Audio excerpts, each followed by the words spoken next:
Hello YouTube, this is Sean. In this video today I'm going to be comparing the Toy Story and Kung Fu Panda franchises in 5 different rounds. First of all, I'm going to look at the highest Rotten Tomatoes score for each franchise.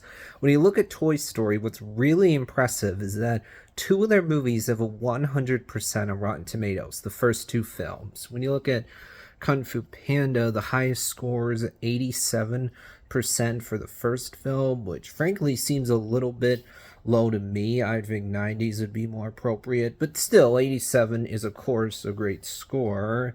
So Toy Story wins this round. And then in round two, we're going to look at the lowest Rotten Tomatoes score for each franchise. When you look at Toy Story, lowest score is 74% for Lightyear.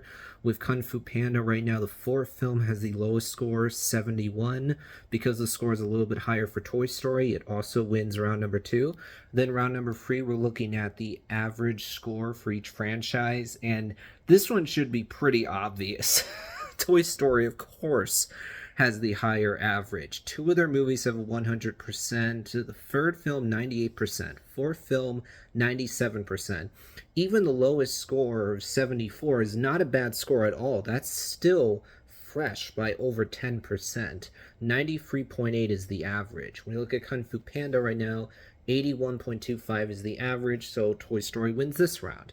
Next, we're going to look at how much of a gap is there between lowest and highest score. When you look at Toy Story, 74 is the lowest, 100 is the highest, so there's a gap of 26. When you look at Kung Fu Panda, lowest score is 71, highest score is 87, so there's a gap of 16, meaning the gap is actually lower for the Kung Fu Panda franchise. So it does win this round, but already Toy Story is going to win this battle. Now, when it comes to my personal opinion, which franchise do I prefer? Well, in each case, I would say that I think all the films are great except one. When I look at Toy Story, I think all 4 of the main Toy Story films are great. I don't think any one of them is noticeably weaker than the others, but I think Lightyear is definitely weaker than the main Toy Story films. Then when I look at Kung Fu Panda, I think the first 3 films are great. I think the 4th film is good. So what this really comes down to is the question, which film do I prefer, Lightyear or Kung Fu Panda 4? An interesting question because obviously Lightyear has more emotion to it than Kung Fu Panda 4. That's apparent pretty quickly. Kung Fu Panda 4 is a really fun, entertaining movie.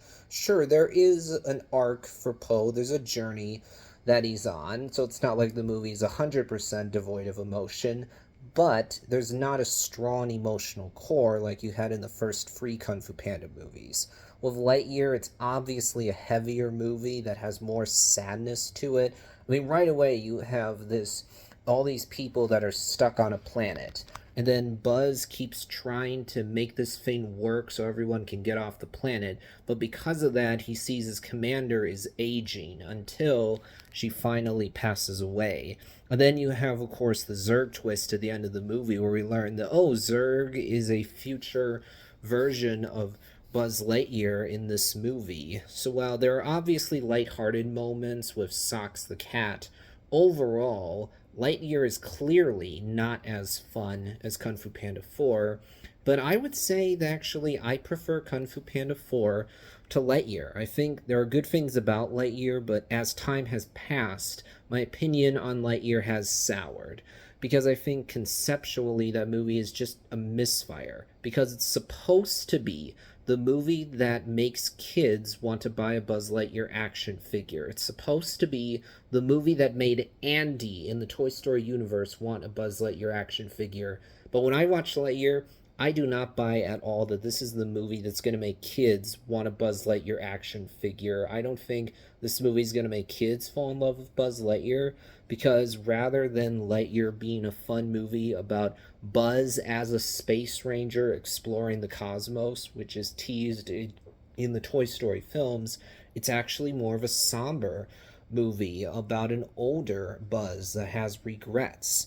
And the movie is actually really a deconstruction of the Buzz Lightyear character, which is something that bothers me about Lightyear because it fits into a larger pattern of Disney's that I'm not a fan of, which is them deconstructing all my childhood heroes. Han Solo, Luke Skywalker, Indiana Jones, Buzz Lightyear as well. And well, I think that the ending where Buzz sees a statue of his commander is a nice payoff. I'm not really a big fan of the Zurg twist at the end of the movie. Kung Fu Panda 4 has issues. Don't think it's as good as the first three films. I think it was a mistake to completely exclude the Furious Five. But at the end of the day, these are characters that I like spending time with. Poe, Mr. Ping, Shifu, all these characters are fun to watch, and this is a world that I am interested in, thus I like spending time in it. In fact, I've actually seen 3 different Kung Fu Panda TV shows, whereas I haven't seen any Toy Story TV show. So Toy Story wins this debate, despite the fact that I actually personally prefer the Kung Fu Panda franchise over the Toy Story franchise. But I'll wrap things up for now.